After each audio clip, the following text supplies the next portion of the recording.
Just think about the last time you went shopping. Let's suppose you needed to buy some coffee, okay? You walked into the coffee aisle, you scanned shelf after shelf of different types of coffee, you grabbed one, and you walked away. I'm going to guess there were at least a half a dozen different brands of coffee represented on those shelves. So let me ask you a question. How did you choose the particular brand of coffee that you bought? Was there a salesman standing in the aisle trying to persuade you to purchase one brand over the other? Was there someone barking at you like a carnival worker trying to get your attention? Of course not. Chances are you chose a particular kind of coffee because you trusted the brand. Maybe it was Folgers, or Starbucks, or 8 O'Clock Coffee, or Maxwell House, or whatever your favorite brand is. But the point is, no one sold you on buying a particular product right there in the coffee aisle. Instead, you were pre-sold before you ever arrived at the grocery store, because the coffee company had done a fine job of building their brand. Now, of course, buying coffee is just one example. Take a look around at your life, and you'll quickly discover that branding plays an important role in many of your buying decisions. And it's not just you. Your friends, your colleagues, your families, and even your prospects and customers, they all factor in branding when making their own buying decisions. Now, the fact is, people buy from those they know, like, and trust.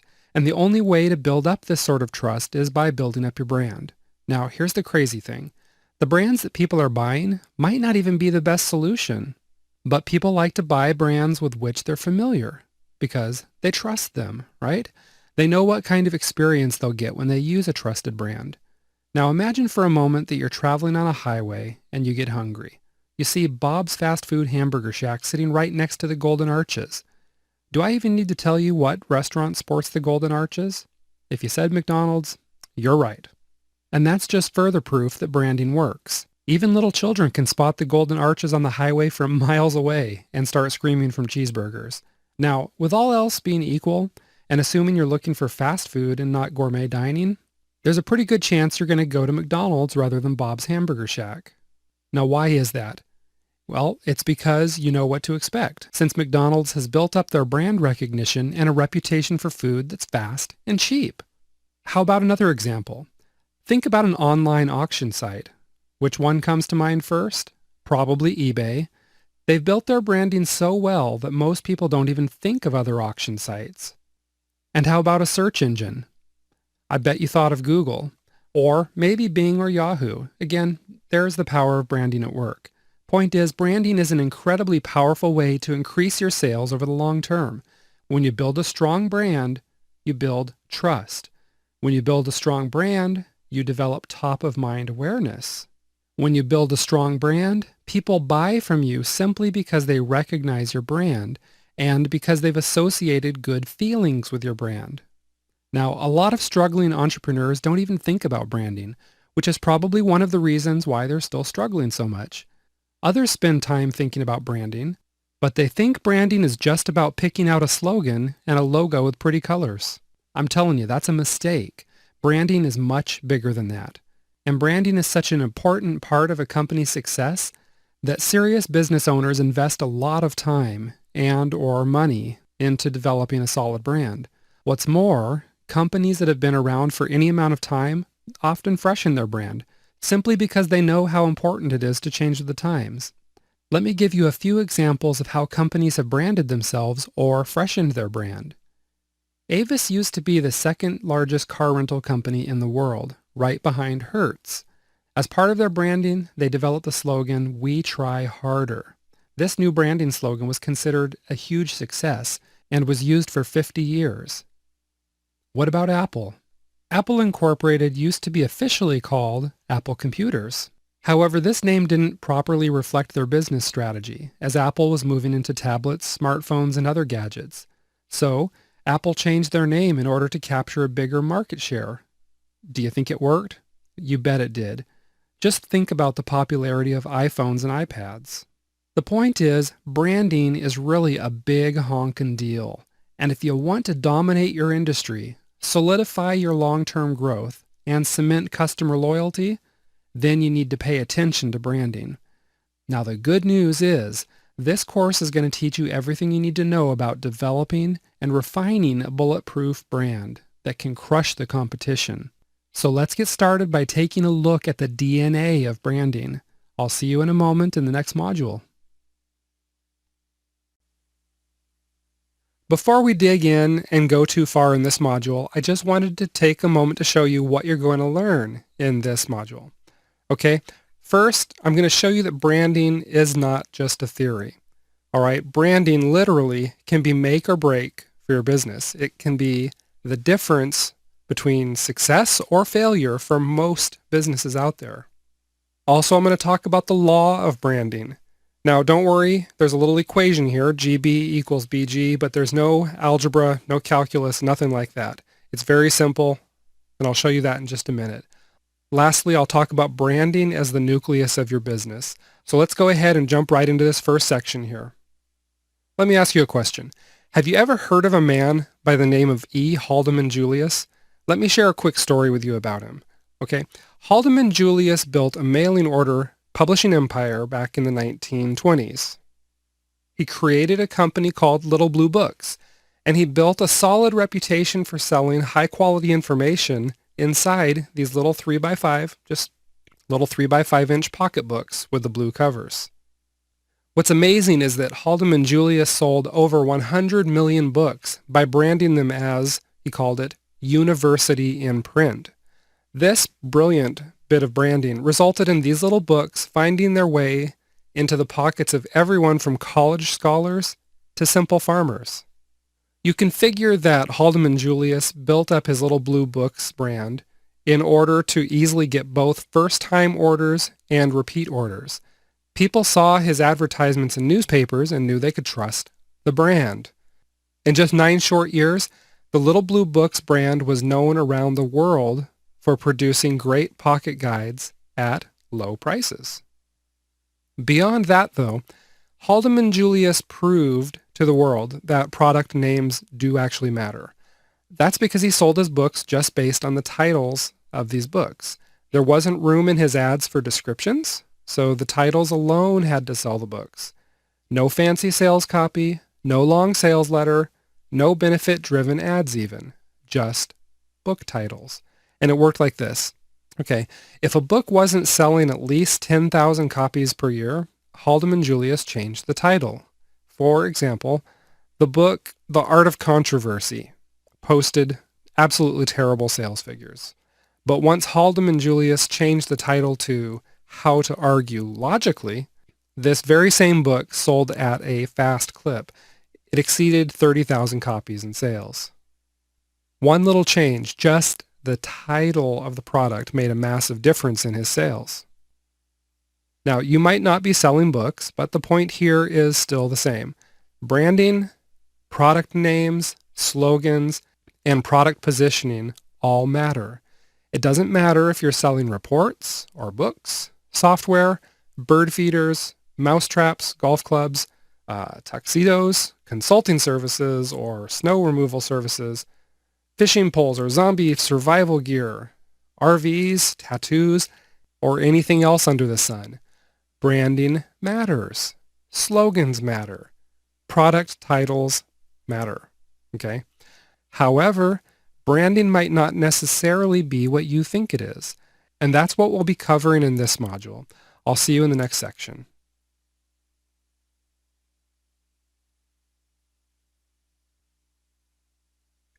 Here's what we call the law of branding. It's GB equals BG. Now, if we made this an algebra equation, you'd probably remember that G could equal 2 and B could equal 3.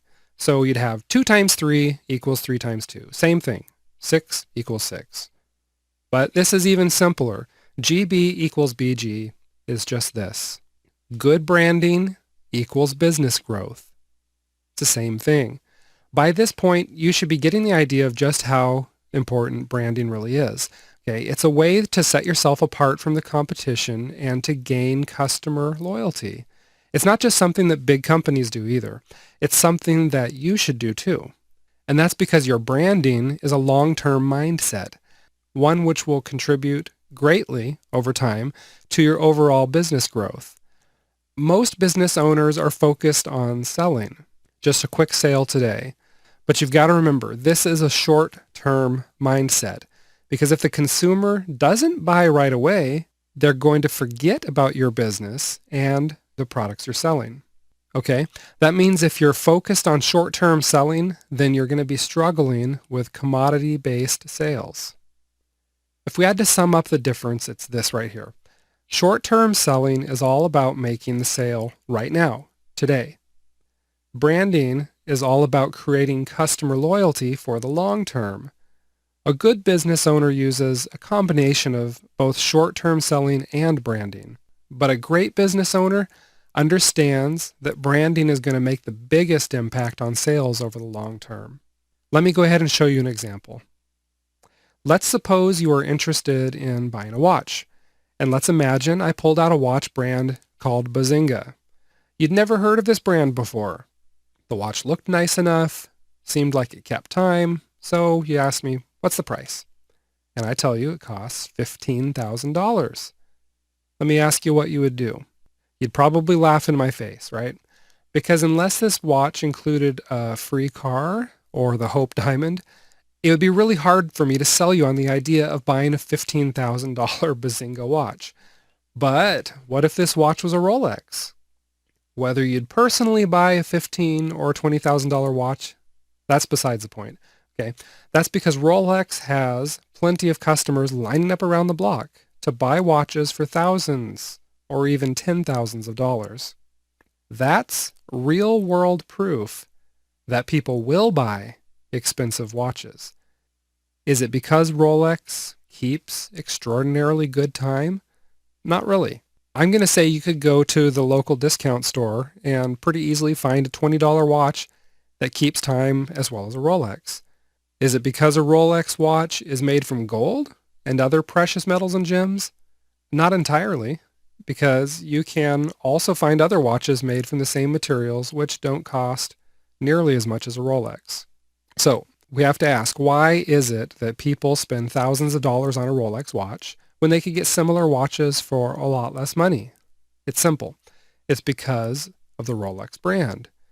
People will gladly spend thousands of dollars just to get the feeling that the brand promises.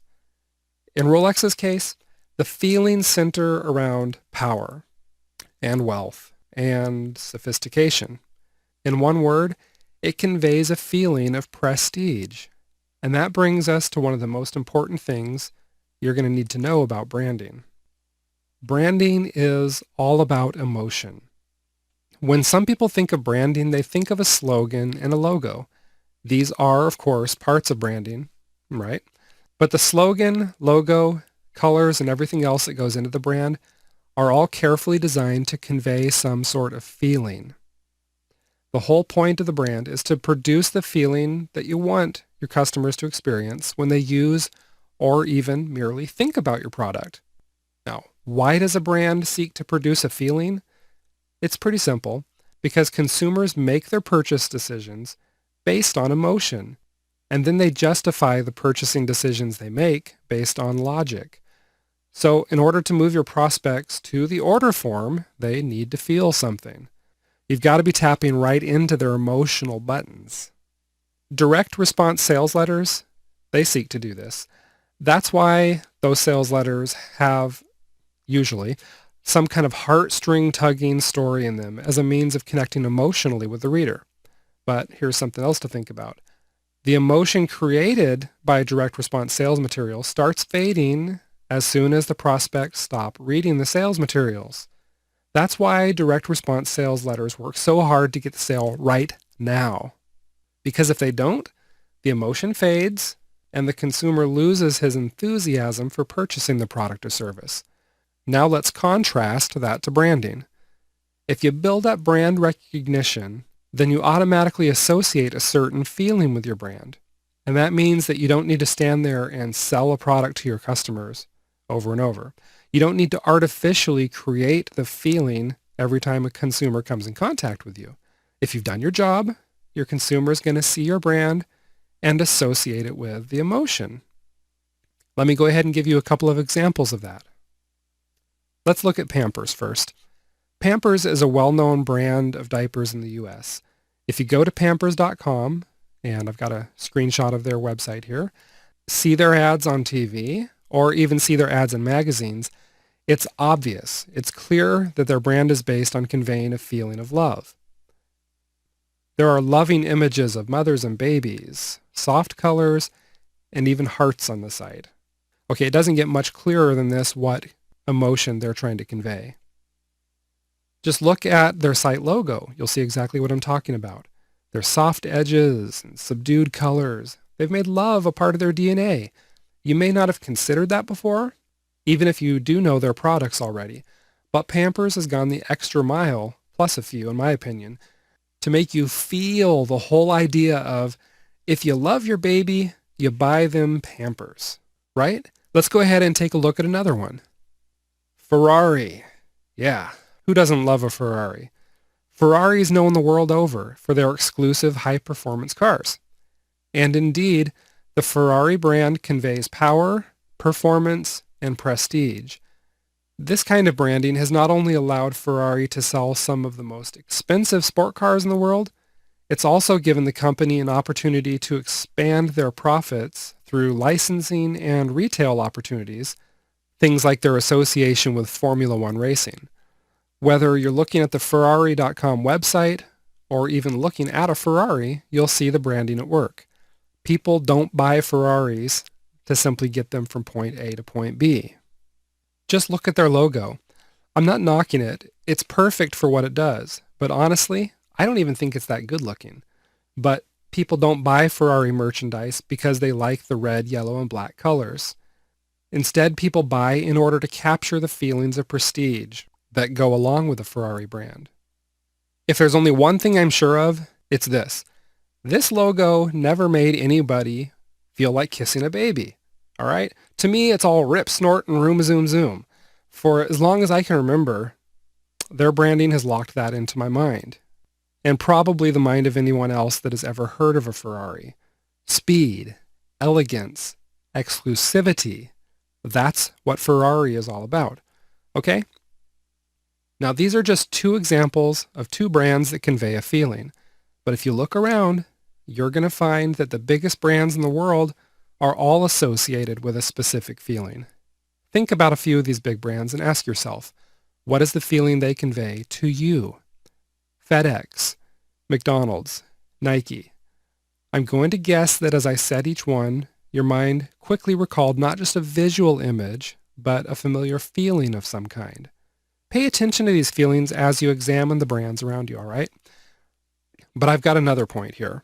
The second thing you'll notice is that while a company may freshen its brand image from time to time, they always avoid doing anything that dilutes or otherwise ruins the reputation of the brand.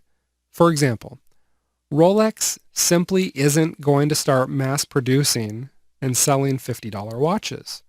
Ferrari isn't going to start making $50,000 Ferraris, as that would damage the feeling of prestige that comes with exclusivity. And I can guarantee that Pampers isn't going to create a website based on scary black colors or with gothic mommies and pale babies, right? Okay, likewise, once you develop your brand image, you'll want to do everything you can to protect the image while you continue to build the brand. You'll learn more about that in the upcoming module. But for now, let's do a little recap and I'll see you in the next section.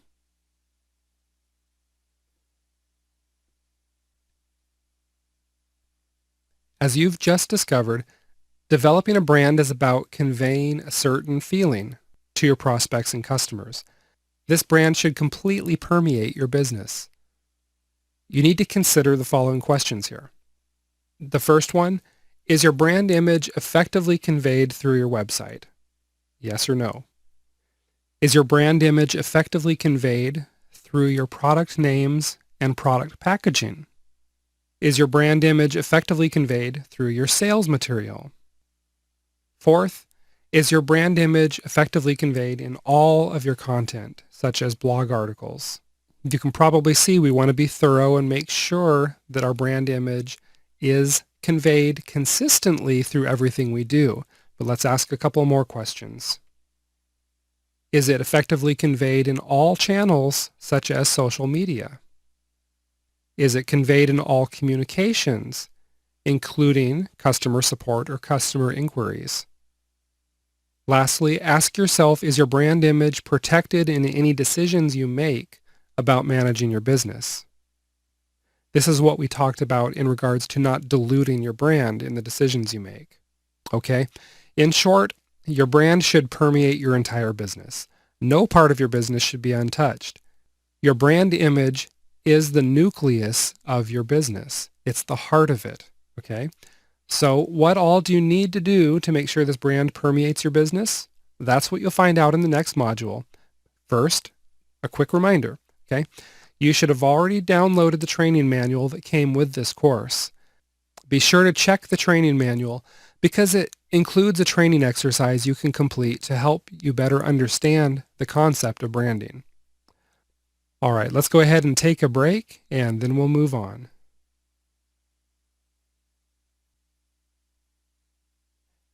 In this module, we're just going to have a couple of topics to talk about.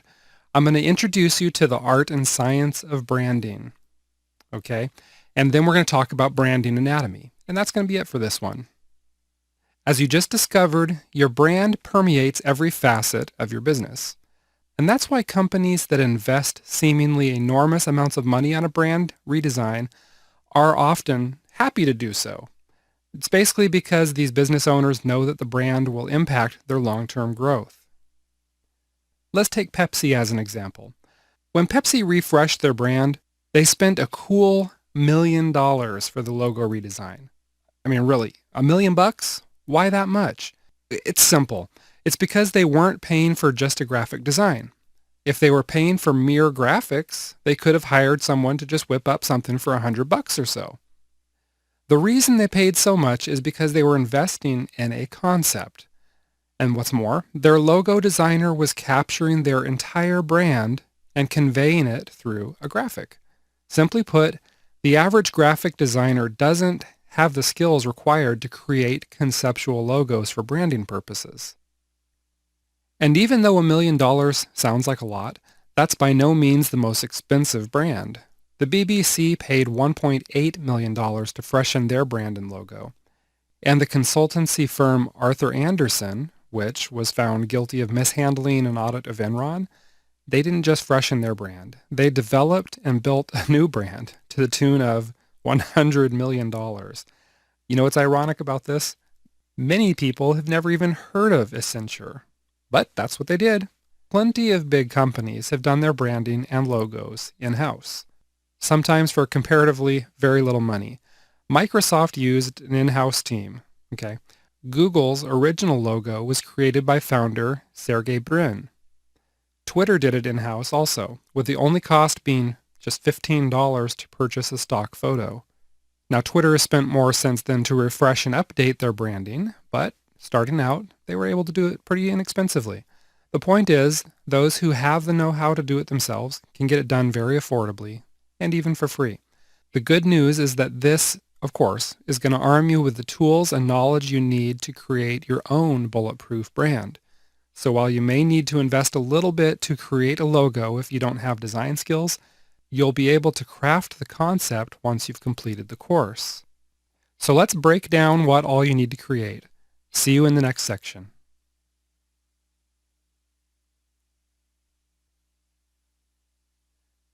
Let's talk branding anatomy. So far, we've just touched on what all is included in a branding image. Now here in this section, I'd like to talk about what all facets you'll need to consider as you start developing your brand. In the next module is where you'll actually learn how to develop and refine your brand image. Here's what we'll be talking about in this section, which are the 5 P's of branding anatomy: product names and titles, product packaging, positioning, pricing, and penetration. So let's go ahead and jump in and look at these one by one. There are 3 approaches to creating product names and titles. These include overall branding, product branding, and hybrid branding. Let's take a look at that first one, overall branding. This first approach is to brand your overall business and then create a string of product names and titles that are going to reflect this branding. Okay? The Chicken Soup for the Soul series of books is a good example of this strategy. Today you'll find dozens of branded books in the series, such as Chicken Soup for the Mother's Soul, Chicken Soup for the Dog Lover's Soul, probably even Chicken Soup for the Chicken Soul. I don't know, maybe. Another example are the Dummies books, such as the Windows 8 for Dummies and Investing for Dummies. Another example are the gadgets that Apple puts out. You probably already know what that is, but when I say these names, you're gonna know right away. How about the iPhone, iPad, iPod, iMac? Okay, see what it is? While the company brands the product alongside the name Apple, they further brand the product by creating names that start with the letter I. A final example is Sir Richard Branson's conglomerate of Virgin companies. Even though his companies are in different industries, such as travel and entertainment, they're still all branded under the name Virgin. Examples include Virgin Books, Virgin Airways, and Virgin Mobile. One good reason for adopting this approach is that it allows you to focus on building one brand. And once you've built that brand recognition, you can apply that brand to all of your related products or companies and reap the benefits. Okay? Virgin is a really good example of this strategy at work. The second approach to branding is to brand each product individually without taking the overall company brand into consideration. Okay? In other words, the individual product brand becomes more important than the company brand. And let's take the example of the PepsiCo Incorporated company. This company puts a focus on branding individual products separately. A few of their beverage brands are Tropicana, Sierra Mist, Ocean Spray, Mountain Dew, Lipton Tea, and a whole lot more. And, well, of course, including Pepsi, right? The point is here that PepsiCo doesn't use the brand name Pepsi in all their beverage names. You drink Mountain Dew, not Pepsi Mountain Dew. You drink Lipton Tea, not Pepsi Lipton Tea. And, of course, you drink Ocean Spray, not Pepsi Ocean Spray. As you might suspect, this is a little bit more costly and time-consuming to develop a different brand for every product you put out. However, the advantage is that it allows you to more directly compete for your customers and position your products in the market. Then there's the third approach to branding, which we call hybrid branding. This is where you display your overall company branding alongside individual product branding. Okay, it's a combination of the two. The company branding allows you to tap into trust and familiarity, while the individual product branding allows you to better position your product in the market and compete for customers. One good example of this is to look at the car companies. All of the car companies brand their overall business name, such as Ford, Chevrolet, Porsche, and so on. But these car manufacturers also brand their individual cars, such as the Mustang, the Corvette, Boxster. However, you'll note that these individual product names are often paired with the company's branding. So you hear people refer to the Ford Mustang, or the Chevy Corvette, or the Porsche Boxster. Matter of fact, Ford Motor Company, the parent company, has Ford and Lincoln sub-brands. Okay? Then each of these sub-brands has individually branded products. And this is really quite common in the auto industry and other large industries. This allows the company to tap into the consumer's trust of Ford, Chevy, or Porsche, while still developing a branding strategy around the individual cars. And this is important because these car companies create products that appeal to different segments of the population. Okay?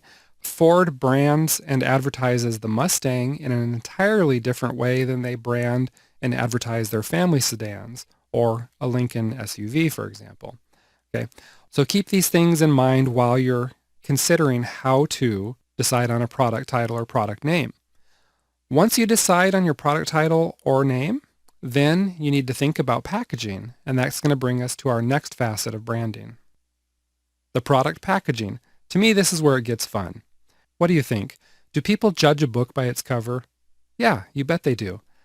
People often make their decision about whether to buy a product just based on the product packaging alone. And just to be clear, I'm not talking about only books here. If you're selling snowshoes or software, books, videos, fish tanks, golf clubs, anything else under the sun, all right, keep in mind that the packaging does matter. People are always going to form an impression of your product just based on the way that it's packaged. Now, obviously, what you need to do is create your packaging based on your overall branding. We'll talk about developing your brand more in the next module. But for now, keep in mind that branding is all about, remember, creating a feeling. Thus, the colors and the way you've packaged your product need to help convey this feeling. Let me give you a few examples of that. We mentioned the Dummies line of books a few minutes ago, right? Someone who's familiar with this brand can recognize these books from 50 feet away, no problem. That's because they all have yellow covers with a black Dummies banner splashed across the top of the cover. It's consistent and it's recognizable instantly. Take the example of Apple products like Macs and iPhones. In all cases, you'll see the graphical apple not only on the product packaging, but on the product itself. Now think about some of the products you buy quite often. Think about your favorite sodas or cereals, laundry detergents, and candy. Think about how those are packaged. Chances are they're all in branded packaging. They're easy to recognize, and their packaging conveys the intended feeling. For example, Quaker Oats cereal company in the United States packages their oatmeal in the familiar red, white, and blue tubs with the Quaker Man logo. Just look at this. Everything about the packaging and branding says, this is wholesome cereal, right? It's the kind of food that parents feel good about feeding to their families. Or take the example of Budweiser beer, which is branded as the king of beers. The product packaging says, this is a good beer, a regal beer. It's the king of all beers. Of course, whether you actually agree with that is an entirely different matter altogether. But the point is, everything about the packaging, from the colors to the logo to the font style, is helping to sell the beer. Again, it doesn't really matter what you're selling. You need to create product packages that reflect your brand. You need to create packaging that makes people feel good about choosing your product.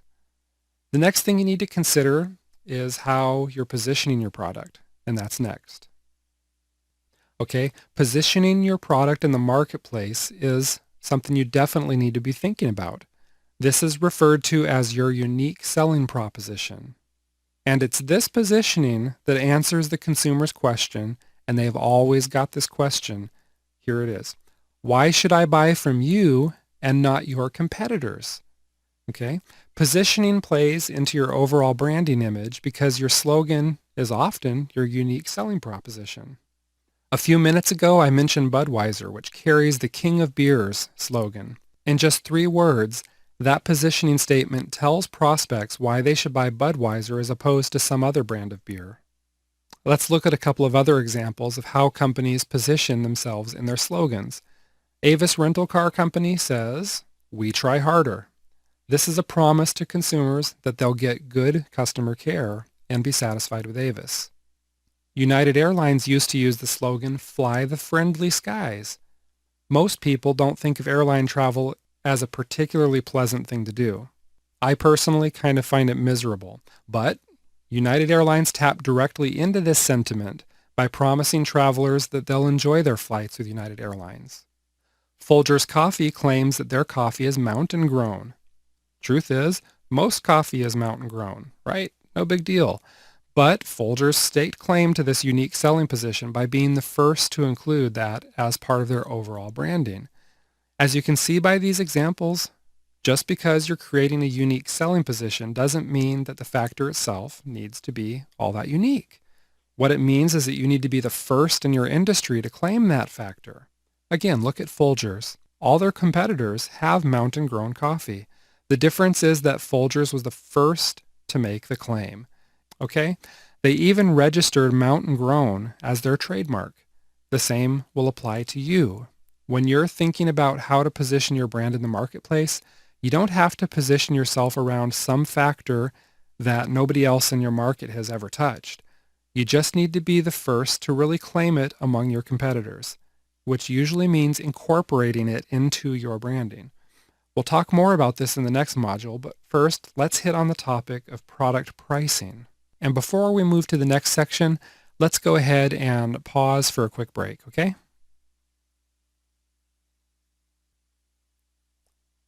Hey buddy, want to buy a $50 Rolex? Okay, your customers have certain expectations when it comes to product pricing. One thing that really influences their expectations is how you've developed your brand. If your brand is somehow tied to pricing, then you better take your branding image into consideration as you price your products. For example, brands that convey a feeling of luxury, sophistication, wealth, power, prestige, exclusivity, and similar feelings, they tend to have high price tags. I mean, think about it. If Rolex started selling $50 watches, or if Ferrari started mass producing $50,000 cars, both of these brands would be severely diluted. So pricing is obviously an important part of maintaining the brand. We're not just talking about high prices though either. On the flip side, some companies market their products and services as being low cost. The retailer Walmart is a good example of this, as at times they've even branded themselves with taglines like you see here, low prices every day. So what happens if shoppers start finding that Walmart isn't the low price leader anymore? The brand gets diluted. And when the brand is diluted, people lose trust. Loss of trust, of course, leads to loss of sales. Then there's other companies that don't even stake claim to having the lowest or the highest prices in their industry, but rather they claim to have the best value. An example of that is the hotel chain America's Best Value Inn, which carries that branding right into the name of their hotels. They may not be the lowest price hotel, but they're not exactly promising low prices. Okay? Rather, they're promising the best value, or, as I like to say, the most bang for your buck. That's why these hotels tend to have amenities such as free breakfast, a pool, a gym, microwaves in the room, and a lot of these hotels even accept pets. In short, they give people what they want at a very affordable price. Point is, you need to think about how your brand is going to influence your pricing. In some cases, your brand may not heavily influence your pricing.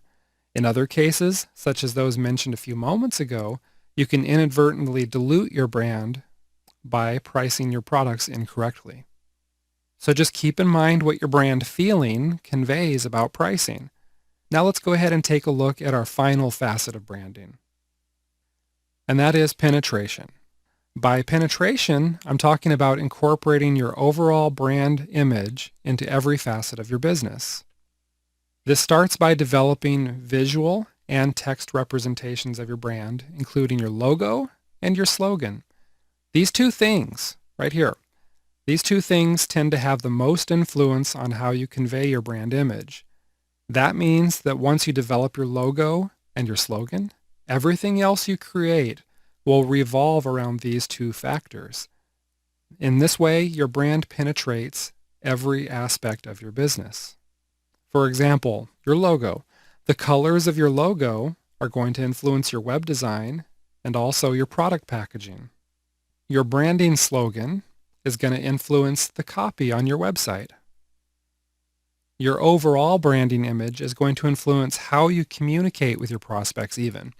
So whether you're writing a blog post or a Facebook post, a Twitter tweet, or you're just emailing one person, your brand is going to penetrate all of those communications. Now, a lot of people realize that branding comes into play when you're designing a site or even writing sales copy, but they don't give much thought to how their branding is reflected in their communications. Let me give you an example here. United Airlines, with their Fly the Friendly Skies slogan, seem to imply good customer care. Now, if a customer called the airline and ended up talking to a grumpy representative, you can be pretty sure that would reflect badly on United Airlines. It's touching their brand. And if enough people started reporting bad experiences with United Airlines customer care, then it's going to dilute the impact of the entire brand. The point here is your branding really does penetrate into every facet of your business. And that's why in the next module, you're going to discover exactly how to develop a brand that helps you grow your business. But first, let's wrap things up for this module. Let's take a fast break and we'll see you in the next section.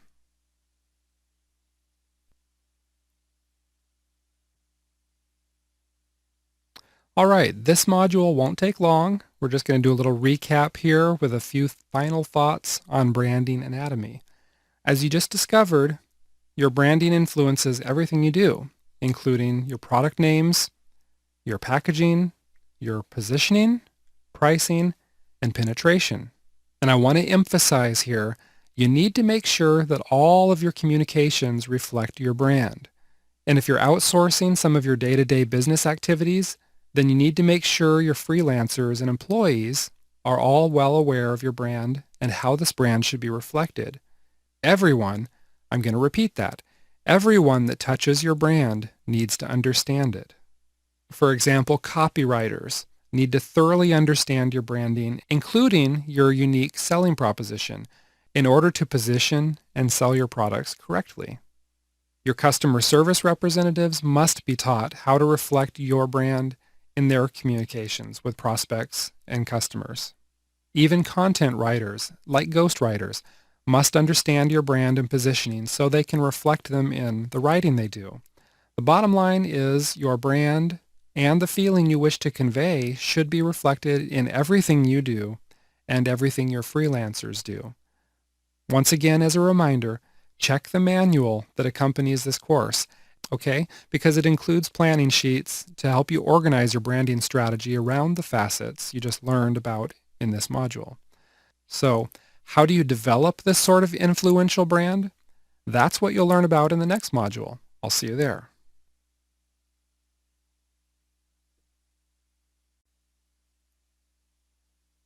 Let's talk about developing and refining your branding formula. Just going to take a quick second to show you what you're going to learn here. We're going to talk about the branding boiling point. You're going to determine what feelings you'd like to evoke with your brand. You're going to learn about researching your competitors, about developing multiple concepts, how to ask the market for feedback, split testing different concepts, and then we will go through some closing thoughts on branding alchemy. You've been learning about what a brand is and how to fully integrate it into every facet of your business. From your communications, to your pricing, to your logo, your brand needs to be reflected in every facet of your business. This is important for two reasons. First, good brand penetration is important to brand building and recognition. In other words, if your branding isn't reflected in everything you do, then you're missing out on an opportunity to build brand recognition and strengthen your brand. And you don't want to miss out on that, okay? Secondly, good brand coverage means that your prospects and customers will consistently feel whatever it is your brand is conveying every time they come into contact with your business, okay? That's a good thing, because when your prospects and customers feel the emotion conveyed by your brand, then you're making them feel good about doing business with you. Point is, the branding boiling point is when your brand permeates every facet of your business. Of course, this is only true if you develop a good brand, a strong brand, right?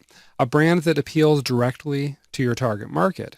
Fortunately, that's exactly what you'll discover how to do in this module. You're going to learn about choosing a brand image that conveys the right feeling. You'll learn about building your brand around a factor that's important to your prospects and customers. And you'll find out how to test your brand to see if you're on the right track. Now, you know where a lot of people make a mistake? It's in this. They spend weeks or months even carefully planning every facet of their business. They research their target market, they examine product distribution channels, they determine the best ways to reach market, and despite all of this careful preparation, they completely forgot about branding. So what do? They slap a pre-made logo they found on a stock photo site and they call it good enough. But I'm telling you, it's not good enough. It's not good enough. That's like a guy spending an entire week planning a date with some woman and then not showering or changing into clean clothes before picking her up. Gross. Look, you can be sure he's going to make the wrong impression doing something like that, and she's probably going to slam the door in his face. The same thing with your business.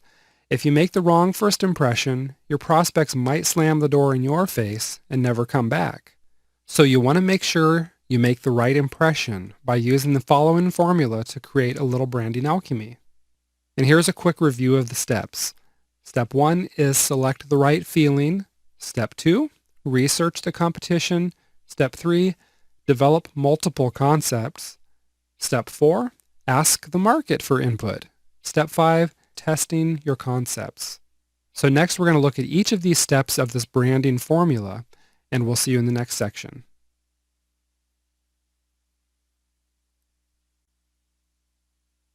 All right, are you ready to go?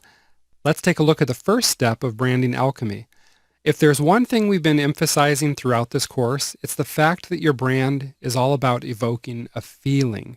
And that means that when you sit down to develop your brand, you need to think about what type of feeling you'd like to convey. Your first step is going to be to ask yourself these two questions. All right, first question. What feeling do my customers have while they use and enjoy the product? Question 2. What feeling would I like my customers to have while they use and enjoy the product? Okay, these aren't necessarily the same thing. The first question really applies if you've already got products out on the market, but you haven't yet put in the time and resources to properly brand them. Basically, you want to at least be aware of how your products make your customers feel. The second question is relevant whether you've begun branding your products already or not. It's important because how you brand your products can influence how your customers feel when they use your products. Let's go back to the example of some of the luxury brands like Mercedes or Rolex. People who purchase these luxury brands aren't doing so because they need a good way to get from home to work. All right? It's not because they need a reliable timepiece to make sure they're not late. Instead, people buy these brands because using the products makes them feel good. Driving a Mercedes makes the customer feel successful and sophisticated, and wearing a Rolex watch makes the wearer feel prestigious and powerful. Point is, these products aren't purchased for pragmatic or utilitarian reasons at all. They're purchased for the emotion and the experience the brand promises, okay? Since the companies have done a wonderful job of protecting and building their brands, the consumers do indeed experience the feelings that the brands convey. So what you need to do is to start with a list of feelings that you'd like associated with your products and company. Here's a nice long list of ideas to get you started, okay? If you need a moment to look these over, go ahead and just pause the video and read them. I promise I'll be here ready to continue when you press play. You go ahead. I'm just going to grab a cup of water real quick. I'm getting kind of thirsty. All right. I feel better. You ready to go? Okay. I'm assuming you've given the list a looking over, and let's go ahead and go on. Obviously, there are other emotions and feelings that your brand could convey.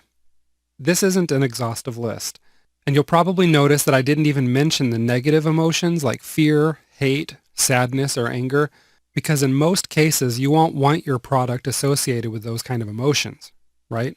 There's exceptions, of course. If you're selling something like horror novels, then you do want to create a brand image that conveys fear or horror. Also, let me take a moment to clarify that there is a difference between the emotions you evoke in your short-term sales process versus those that you seek to evoke with your brand. Your brand is associated with the emotion you want your consumers to feel when they use your product. So in most cases, your brand is going to be associated with a positive feeling. However, your sales system may induce the so-called negative emotions on just a temporary basis, so it can move your prospects toward the order button. As an example, offering a limited time discount evokes fear. Those people who are afraid of missing out will buy your product now before the sale is over. Invoking anger is another often used tool in the marketer's toolbox. For example, you might receive a fundraising letter from a politician or maybe a charitable organization, either of which may incite your anger against a cause, a person, or a situation in order to simply solicit donations. But evoking negative emotions is something that you usually only do in a direct response sales situation. And what's more, these emotions are usually temporary.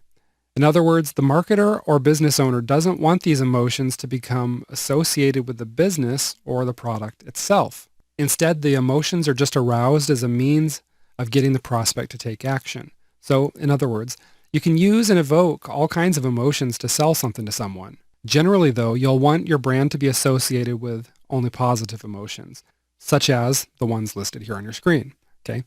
So once you draw up a list of possible emotions that you'd like your brand to convey, your next step is to see what your competitors are doing. So go ahead, grab a glass of water for yourself, and I'll see you in the next section.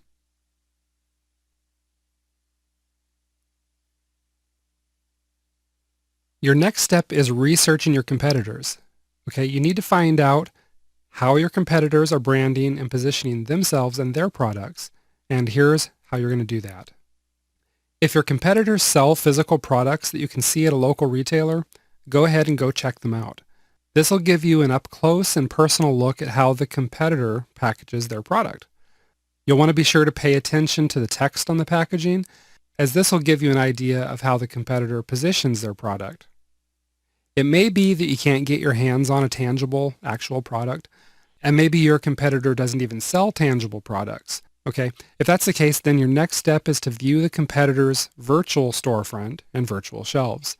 They likely have their products right up on their websites. If not, you'll probably find them in other marketplaces like eBay, iTunes, or Amazon. Your next stop is going to be to visit your competitors' websites, as this is probably where you're likely to get the most information about their branding and positioning. All right, let's look at this in a little bit more detail here. You want to take note of the following. What is the competitor's business name? Okay, some of your competitors may create business names that are meant to help their overall branding image. For example, the Discover Card Company has a business name that evokes feelings of exploration, curiosity, and of course, discovery, right? Look at the competitor's product names. If your competitor has multiple products, browse them all and take notes of all the names, okay? What sorts of feelings do these names evoke? Next, take note of the branding strategy. Does the competitor brand individual products based on the overall company brand? Do they brand individual products separately? Or does the company employ the hybrid strategy we talked about, where they combine the company and product brands? Okay, identifying these things in your competitors and what they're doing is going to help you to form more clearly what you need to do for your products. What else do we have here? Take a look at your competitor's logo. As you discovered earlier in the course, some companies invest a lot of money in developing their logo concepts. This way, the brand can give you a lot of information about the company's brand images. You want to look at the font style, if they have one, the colors and the graphics, if that applies. Again, ask yourself what feeling the brand conveys. Don't forget to ask that question over and over. What is the feeling? Okay, and ask yourself how the brand represents the company also. For example, is the logo bold and confident, or does the logo convey more of a warm, loving feeling? Next, look at the competitor's slogan. Usually, but not always, you're going to find the slogan right beneath or next to the logo. The slogan is typically one concise statement that sums up what the company or product is going to do for the customer and or why the customer should choose to buy that particular product or do business with that particular company. In short, the slogan is often the company's unique selling position. Okay? Look at the competitor's web design also. Take note of the overall design of their site. Take a look at the colors. Take a look at the graphics and pay attention to how they're placed. Take note of the overall feeling you get when you look at the design. Again, pay attention to what sort of feeling that design evokes. Also think about how you would describe the design. Is it artsy? Is it professional? Clean? What other words come to your mind when you look at it? Then look at your competitor's web copy. Read the text on your competitor's sites, especially pay attention to the sales pages for specific products, and ask yourself, what is the competitor's unique selling position for that product? Also, ask what emotions is the competitor trying to evoke? Ask what benefits does the consumer likely enjoy while using the product? Okay, and there's an easy way to find out what the consumers are reporting. All you have to do is read the customer reviews and testimonials. It's pretty simple. Finally, the last step you need to take is to examine any communities or publications where your competitor regularly shares content. This can include the competitor's mailing list, their blog, any social media pages they have, and that would include things like Facebook, Twitter, or YouTube. The way your competitors have designed these communities will give you some additional insight into their idea of branding. Okay? The way your competitors have designed these communities will give you some idea of their branding. However, you'll also begin to better understand their brand image and positioning by reading their content. Now, all of what I talked about for the last few minutes, of course, rests on the assumption that your competitors are very aware of their own branding image. If you run across a competitor who doesn't seem that conscientious, then you don't need to spend too much time studying their brand image. That'd be a waste of time.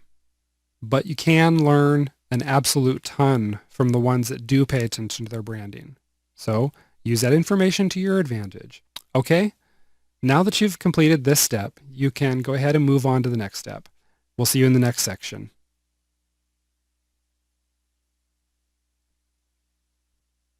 All right, we're at the first step for branding alchemy, and at this point, you know what feelings you'd like your brand to convey, right? You know what feelings your competitors' brands are conveying, and you know how your competitors are positioning themselves. Now, your next step is going to be to start developing your brand and positioning as a means of conveying a feeling to your prospects and getting a bigger market share. The main thing to remember here is that you need to develop a brand image and a unique selling position that your market cares about. If your intended audience really doesn't care about them, then your brand and unique selling position will be weak and it's going to be ineffective. Okay? Let me give you an exaggerated example just to show you what I mean. Let's suppose you sell baby products like clothing. Chances are you're going to design a brand and unique selling position around comfort, convenience, love, security, and similar factors, right? Okay, now imagine if you designed your brand around something like prestige or power. Imagine bold black and gold designs like this one. Imagine a slogan that invoked power, something like putting other babies to shame. Come on, it's ridiculous, right? Unless this brand was part of a tongue-in-cheek humor campaign, you can expect that this particular brand simply wouldn't work for parents who are wanting to swaddle their newborn babies in safe and comfortable baby clothes, right? As silly as it is, there might actually be a niche market for something like that, but that's not probably where the real money is. Okay, so that's a totally exaggerated example. You're not likely to make mistakes of that magnitude. However, you may end up with a weak or ineffective brand if you don't truly understand your market. So let's quickly go over this key concept. If you're new to the niche you're working in, then you need to spend some time researching this market in order to get a better feel for what's important to them. Okay? We shared a bunch of tips for researching your market in the first training course of this series. Okay? Of course, you can learn more about that course and register for it at successhive.com. The upshot is that what you need to do is spend time with your market. In order to understand them, you're going to need to crawl inside their heads, so to speak. You need to find out what they like and don't like about the current solutions on the market. So how do you do that? Let me share these 3 tips with you, okay? You need to visit niche communities. By niche communities, I'm referring to blogs, social media sites like Facebook, and also niche forums. Basically, you visit any site where members of your niche are discussing niche topics. That's simple. Just spend an hour reading these discussions, and you'll get a much better understanding of your market's needs, wants, their hopes, and their fears. And naturally, you should read the product reviews belonging to your closest competitors. It's easy if your competitors have your products listed on retail sites like Walmart, iTunes.com, Amazon.com, or similar places, as these sites tend to gather a lot of product reviews. If you can't find your competitors' products on these sites, then run a search in your favorite search engine for the product name followed by the search term review. Keep in mind, though, that many of these reviews you'll encounter this way are likely to be biased, as many of them are written by affiliates as opposed to actual customers. Once you find reviews written by actual customers, though, look for patterns across the reviews. Just from the words they use, you may get a sense of what they're looking for in a product. For example, if you were selling baby products, you might see comments that directly reflect a parent's desire to keep their baby safe.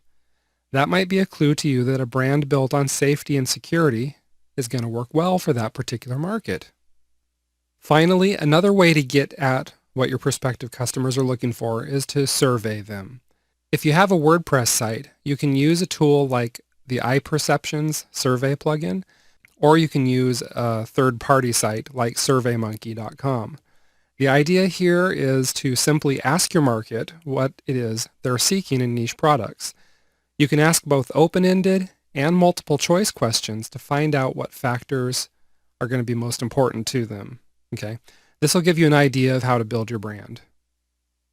Once you understand your market and you know what's important to them, plus you know how your competitors have positioned themselves, then it's time for you to start developing your branding concepts. You may have noticed I use the plural concepts and not the singular concept. That's on purpose. That's intentional. The reason is because you should develop at least 3 good concepts, because in the upcoming steps you're going to be testing these concepts. Now, as you already know, your branding is going to permeate every facet of your business. However, at this step, we're going to be concerned with 2 components of your brand image. The first is your unique selling position. The second is your logo. Once you've developed your unique selling position and logo, then you can develop your product packaging, your web design, your sales copy, and everything else that goes along with those 2 components. For example, your branding slogan will express your unique selling position, and your web design is going to reflect your logo. So let's start with unique selling position, which is also called the USP. As we've talked about already, your USP doesn't actually have to be unique, right? In other words, your competitors may also possess or utilize this factor, but they just haven't laid claim to it. They haven't said, this is ours, right? Nonetheless, if you can truly find something unique about your business or unique about the product, if you find something that no one else offers, then really that's even better. That's the ideal, okay? There's a manual that accompanies this course, and inside that manual, you're going to find planning sheets to help you brainstorm and develop a unique selling position. Be sure to take the time to use those. For now, though, let me share with you an overview of how to develop your USP. The first thing to know is that your USP can be based on just about anything, as long as it's something that is important to your prospects and customers. So let me give you a list of some of the possible ways to uniquely position your business.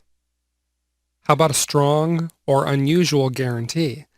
Domino's Pizza used to offer a delivery guarantee that if customers didn't get their pizza delivered to the door within, I think it was 30 minutes of ordering, then their order was free. Okay? Domino's succinctly summed up this unique selling position in their slogan, 30 minutes or it's free. That's a good example of a strong guarantee.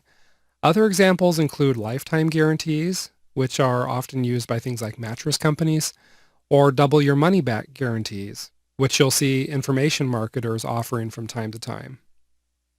Another angle you might take is, what about if your product is made in an unusual way? Folger's Mountain Grown slogan is an example of creating a unique selling position based on how the product is made. Another example is the U.S. pizza delivery chain Papa John's. Their slogan is this: better ingredients, better pizza, Papa John's.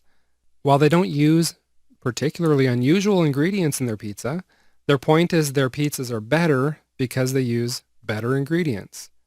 And another example of this is Harley-Davidson, which claims American by birth, rebel by choice. Okay, that slogan captures the market share of customers who want to purchase American-made products. In other words, it invokes a feeling of national patriotism, but it also evokes a feeling of independence and freedom with its use of the word rebel. Here's another.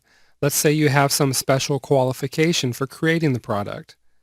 This unique selling position tends to work well for those who are selling information, like books, videos, even seminars.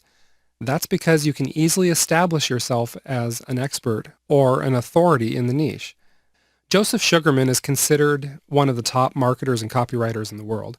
He's credited with the success of such products as the Blue Blocker sunglasses. Now, when Sugarman wrote a book about copywriting, he positioned himself by establishing his credentials and expertise right in the title of the book. Check it out. The title of his book is The Adweek Copywriting Handbook, the ultimate guide to writing powerful advertising and marketing copy from one of America's top copywriters. Okay, that's a long title, but it's very descriptive, and it includes himself positioning himself as one of America's top copywriters right in the name of the book. It's a great way to go if you've got the qualifications to back it up. If you can claim to be the first or the original in some category, then you've got an edge here. If you were the first to create a product or service, then you can use that as part of your unique selling position. For example, you can claim to be the original and the best. The Cheesecake Factory, for instance, is one such real-life example. You'll see that they position themselves as the original Cheesecake Factory. However, you don't need to be the first one in the entire world in order to claim this slogan. Instead, you can be the first one in your region, or maybe you're the first woman to do it, or maybe you're the first person under the age of 25, or the first person over the age of 50. In other words, create your own categories and then claim to be the first in this category. For example, you could be the first person in London to offer a particular service, or you could be the first person in California to sell a particular product. Okay, you see how this goes? Let's look at another one. Your product is used in a different way than similar products. It seems like a lot of beer commercials tend to depict nighttime party scenes, or perhaps even scenes from sporting events. So the beer maker Corona jumped on this, and they separated themselves with the slogan, "Find your beach." In other words, Corona positioned themselves as a beach party beer. All of their advertising, if you notice, is built on this slogan, and all the images displayed in their advertising tend to depict Corona on the beach. Naturally, this doesn't mean that you can't drink a Heineken on the beach, but Corona positioned themselves as the beach beer, the fun beer, so they developed top-of-mind awareness with consumers. Well, this might be a lot to chew on, and I don't want to wear you out, so let's go ahead and take a quick break, and then we'll continue this section. We've got a few more angles we can look at here, okay? How about if your product provides some special benefit or enjoyment? Okay. A lot of USPs are built on this concept of differentiating a company or product based on a benefit that the consumer gets when they use the product. So let me give you a couple of examples on this one. The first example of this comes from the chicken restaurant KFC, which claims their chicken is finger-licking good. Another example is Blogger.com's slogan, "Push button publishing." That's their slogan. It tells users how easy it is to use the service to create a blog. Another example comes from the credit card company Visa, which states that it's everywhere you want to be. The idea being, of course, is that consumers will be able to use their Visa anywhere in the world, which provides peace of mind. Or take the chocolate candy M&Ms, which promises the candy melts in your mouth, not in your hands. Walmart has had a few different slogans over the years, and their current one is "Save money, live better." How about Disneyland? They use the slogan, "The happiest place on earth." That slogan not only captures the benefit, but directly conveys the intended emotion. There's no ambiguity at all in what they want you to feel. A final example that many of us are familiar with, how about Energizer batteries? They promise long life with the slogan, "They keep going and going and going." So be sure to review your product benefits and consider whether one of the special benefits that maybe somebody else doesn't offer can be used to differentiate your product in the market. This is a simple one. If your product is the best, say so, okay? Porsche conveys this superiority with the slogan, "There is no substitute." Quite simply, they're the best. The Hallmark greeting card and gift company also taps into this feeling with their slogan, "When you care enough to send the very best." Okay, for some people that are maybe a little bit more humble, this might feel strange, but I'll tell you what, the marketplace is no place for humility, just to put it simply. All right, if your product is the best, there's no reason at all why you shouldn't let the world know it. Maybe your product fills a market gap. In the age of big sedans and huge sport utility vehicles being popular, Volkswagen developed the slogan, "Think small," which in just an instant differentiated them from the competition. Another example is Apple's Mac Pro, which had the slogan, "Beauty outside, beast inside." This filled the market gap where consumers usually had two choices. They had fashionable computers that didn't do very much, or powerful machines that were kind of ugly. The Mac Pro's branding promised consumers they could have both beauty and power in one machine. Maybe your product is delivered differently. A good example of this would be Burger King's slogan, which is, "Have it your way." This directly differentiates them from other fast food restaurants, where most people think they have to order exactly what's on the menu. Now you can go into a lot of other burger chains and order specifically what you want. My grandmother used to go into a well-known place and order a cheeseburger without the bun. They had no problem giving that to her. Okay, you can do it just about anywhere.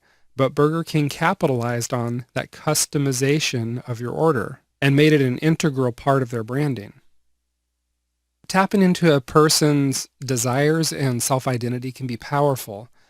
L'Oreal, which is a company that develops beauty products like shampoo and makeup, has a slogan that says, "Because you're worth it."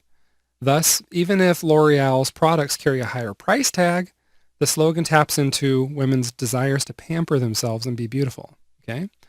Another example of this comes from the charitable organization, the Red Cross. Their slogan is, "The greatest tragedy is indifference." Most people like to think of themselves as caring individuals, right? I know I do. So this slogan taps into that sense of self-identity and, honestly, even induces a little bit of guilt if people don't donate or help. Kind of clever, isn't it? Your product promises a great customer experience. As mentioned earlier in the course, United Airlines made this promise with their slogan, "Fly the friendly skies." But another example comes from Marks and Spencer, whose slogan says, "The customer is always and completely right." Now, whether or not that's factual is debatable, but Marks and Spencer is making a strong point to say, "Mr. Customer, we're going to put you ahead of ourselves in any and every situation." And that's powerful. Okay, that was quite a list, but you can see that these categories and examples should give you a lot to think about with regards to how to develop your unique selling position. What you'll want to do is start with your USP and then boil it down to one succinct statement. This statement can then be your slogan, which you use on your website, your products, your marketing materials, everywhere else too. The planning sheets that are inside the manual which accompanies this course will walk you through the process of developing your USP and turning it into one succinct statement. Okay? But for now, let me give you a real-life example. Let's suppose you were selling lottery tickets. You'd ask yourself what your customers want more than anything else. Well, this is a no-brainer. Obviously, they want to win. The problem is you can't promise your lottery customers that they'll win. Sorry, can't do it. However, you can tap into their hopes of winning, right? You can get them dreaming about what it would be like to win, and that's exactly what the National Lottery in the UK did when it created the slogan, "It could be you." Those 4 words instantly evoke hope, excitement, big dreams, and you can bet that slogan worked well to sell a lot of tickets. I actually heard an ad on the radio for a local lottery once use something that was kind of similar, but it didn't have nearly the same pull. Their slogan was, okay, get this, "We guarantee you'll have fun." Really? That's it? To me, it sounded like they were saying, just don't plan on winning. All you're going to get is fun out of this. Do you see why this falls flat compared to "It could be you"? Here's another real-life example. The Subway restaurant came onto the scene at a time when fast food restaurants like McDonald's and Burger King were really popular. However, people were more and more viewing these other fast food restaurants as unhealthy and even a little bit disgusting since the food sat under warming lights. Subway realized what their customers wanted was an alternative to the typically unhealthy, warmed-over fast food fare. Okay, so they expressed this desire in just 2 words, eat fresh. Simple, very simple, but it worked so beautifully that Subway overtook McDonald's as the world's largest restaurant chain in 2011. That's huge, okay? You see how that simple slogan worked for them? Again, be sure to complete the planning sheets in the manual, which are going to help you develop your own succinct slogan based on your unique selling position. Now let's move on to the logo. As mentioned earlier, this is the part of the process where people often turn to professionals. That's because turning a branding concept into a graphical representation does require some specialized skill. Okay? As such, if you outsource this part of the process, don't look for graphical artists. Instead, look for professionals who tout their expertise in creating logos and branding concepts. Nonetheless, even if you hire a conceptual logo artist, you still need to give him or her an idea of what you're seeking. So let's talk about this for just a moment. Okay, at this point you already know how you want to differentiate your business or your products using a unique selling proposition, and you know what type of feeling you'd like your overall branding image to convey. So take just a moment now in considering these following questions. Okay, first one, what color conveys the brand feeling? What font faces and styles convey this brand feeling? What types of graphics convey this feeling? How can you incorporate your company, product name, or brand name into the logo? How can you incorporate your USP into the logo? Let's consider a couple of examples before we finish this section. The Jaguar Car Company carries the slogan, Grace, Space, Pace. Their logo fits both their name and their brand beautifully. Okay. It features a sleek silver Jaguar gracefully leaping over the word Jaguar. Another example is Burger King. The words Burger King are between two halves of a golden bun. The colors of the logo, which are gold, red, and blue, are all royal colors, which reflect the king concept. Another example is the Maxwell House logo. It isn't clear from the name itself that Maxwell House sells coffee, but it's clear from the logo. That's because the logo depicts a coffee cup, and the logo also includes the slogan, good to the last drop. Now, all of these logos include graphical components to create the logos. However, some logos are simply text logos. In these cases, the font face, the style, and the color are all carefully selected so as to make the logo recognizable and to help convey the brand feeling. Clairol, which sells hair care products, uses simply the word Clairol with a nice, simple black font on a white background for their logo. Their slogan is nice and easy. Thus, their simple logo completely supports this feeling of nice and easy. Another example of a text logo is Google, which is composed of different brightly colored letters. Google's slogan is Do No Evil, and this fun childlike logo embodies that branding concept in a very simple way. As you can see, even the most simple logos are well thought out, and they all do their part in supporting the overall branding concept. So what I want you to do is to use the included planning sheets to help you create at least 3 logo concepts.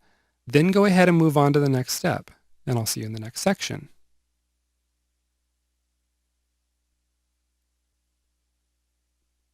Branding Alchemy Step 4, Ask the Market. The idea here is going to be to form a focus group comprised of people who most closely represent your target market. Okay? So if your target market includes 18 to 30-year-old males who own iPhones and live in the United States, then these, of course, are the types of people who should be in your focus groups. Naturally, you can do this offline and face-to-face, which gives you a better opportunity to interact with your market. Not only can you ask follow-up questions, but you'll also be able to look at facial expressions and body language. These expressions provide a great clue as to how your market really feels about your branding concepts. However, in most cases, you're probably going to do this online, such as via a survey. That's fine too. Your main goal here is going to be to make sure that you don't lead your focus group by asking biased questions. What I mean is this. Asking a question like, does this bold logo give you a feeling of confidence? That's a leading question because it predisposes the person to answer yes. It does that because the word bold biases the reader. In most cases, you're going to find it better to ask open-ended questions rather than multiple choice or yes-no questions. That's because people are likely to give you answers you never even thought of. And this is the kind of valuable feedback that you want. You don't want to just think from your own experience and your own biases. You're looking for fresh input. Okay, so some examples of open-ended questions might include, what 5 descriptive words would you use to describe this logo? What does this logo make you think of? What does this slogan make you think of? How does this logo make you feel? And here's a few more. How does this slogan make you feel? Based on this logo, rate your level of trust in this company on a scale of 1 to 10, with 1 being low trust and 10 being the highest level of trust. Or how about, based on this logo and slogan, what kinds of products or services do you think this company provides? Okay, the answers to some of these might really surprise you. Of course, what people tell you and what they actually do can be two different things. That's why you'll also need to complete the next step, which you'll find in the next section. We'll see you there in just a moment.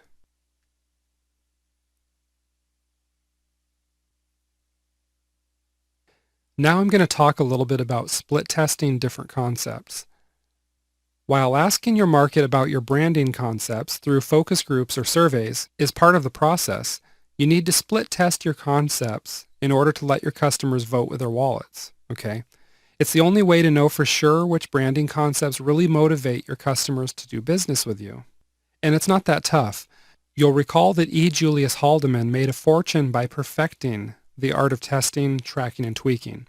If one of his little blue books didn't sell well, all he did was change the title. He didn't change the content of the book or anything else. He just changed the title. With that one simple change, he was able to take poor-selling books that only sold a couple thousand copies and turn them into bestsellers that sold tens of thousands of copies. He tested, he tracked, he made a tweak, and he tested and tracked again, repeating the process until he got the results he wanted. Okay. Another good example of someone who tests concepts is Tim Ferriss, who authored the book The 4-Hour Workweek. He tested several concepts by running Google AdWords campaigns with different book titles. The 4-Hour Workweek was the title that won, even though Ferriss admitted that really wasn't his favorite. Okay. But he knows that audience appeal is more important than his own personal feelings. And that's why he's gone on to use that same branding concept across multiple products, such as the 4-Hour Body and the 4-Hour Chef. Point is, you can't just rely on your own intuition or your personal bias when it comes to product titles and overall branding concepts. Instead, take some time to test these concepts out. You can easily do this in a short amount of time, even in as little as a couple of days, by just creating a Google AdWords campaign and tracking to see what gets you the most click-through rates and what concepts get you the overall best conversions. For example, if you're testing product names, then include the product name in the ad headline while keeping the body of the ad exactly the same. The click-through rates on that ad will tell you which titles have the most appeal, while the overall conversion rates will further confirm if people are going to buy the product or not. Here's what you need to keep in mind as you start testing your product titles, your packaging, logos, and your overall branding concepts. First, you want to use reliable tools. You can start with AdvantageBot software, which is available at successhive.com. It's going to help you create the best titles. Then you can track your results using Google Analytics or an alternative called piwik.org. You want to make sure that you test just one thing at a time while you hold all the other variables constant. For example, if you're testing a product name, then everything else about your campaign needs to remain the same. Your traffic sources, the ads, the colors, the logos, etc. The only way to tell for sure what is working is to test only one element at a time. You'll need to get your results quickly also. Using an advertising platform like Google AdWords is going to be a great way to drive a lot of targeted traffic to your site for the test. If you already have a mailing list, then of course you can split test titles and other factors via email. Okay, so let's take a quick break and we'll move on to the next section.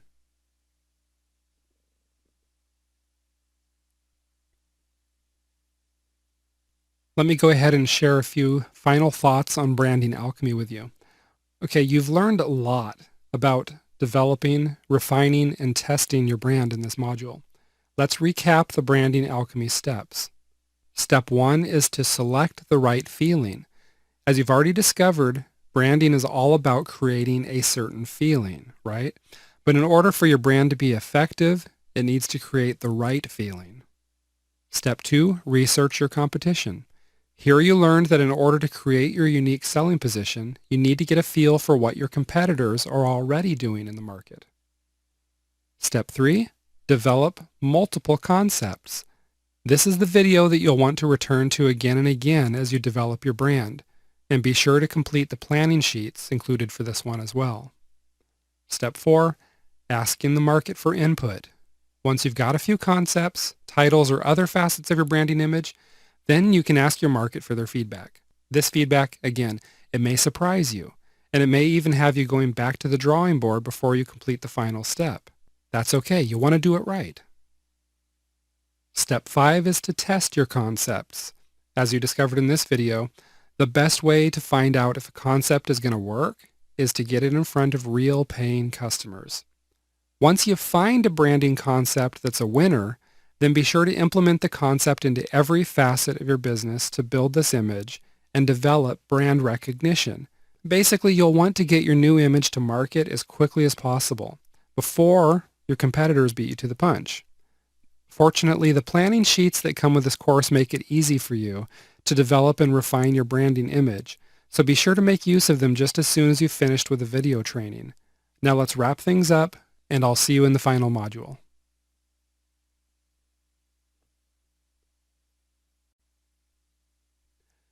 Do you remember the GB equals BG formula I shared with you earlier in the course? As a friendly reminder, that formula stands for good branding equals business growth. I'm going to guess that by this point you're probably pretty convinced that it's true. You need only look around at some of the biggest and most successful companies in the world to see that branding is one of the most powerful tools you have in your business arsenal. Yet, sadly, so many people overlook it. It's no wonder that 95% of business startups fail. But guess what? You're different. That's because you now know the importance of branding. Better yet, you know now how to develop your own bulletproof brand that draws more prospects and customers to you while killing the competition. Don't forget, branding literally can be the difference between success and failure. As you've already discovered, it's all about conveying a feeling.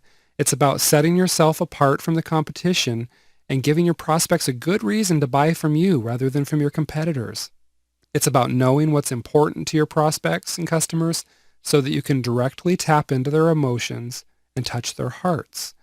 This isn't something you can sit down and do in just 10 minutes. Well, at least not if you want to do it right. Okay?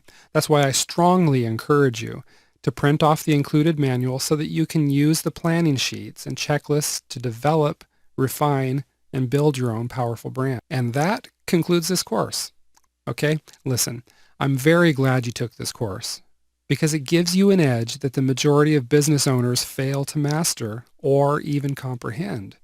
But of course, you won't get any advantage if you just tuck this information into some cobwebby corner of your mind and forget about it. You need to take action. And there's no better time than today to start implementing these strategies. A good place to start is by completing the planning sheets in the manual. Feel free to review all the material as often as you need to so you can really get a handle on it and put it into practice. So thank you for being part of this course. Just go ahead and get started because the sooner you develop your brand, the sooner you can grab a bigger piece of the market and absolutely dominate your niche.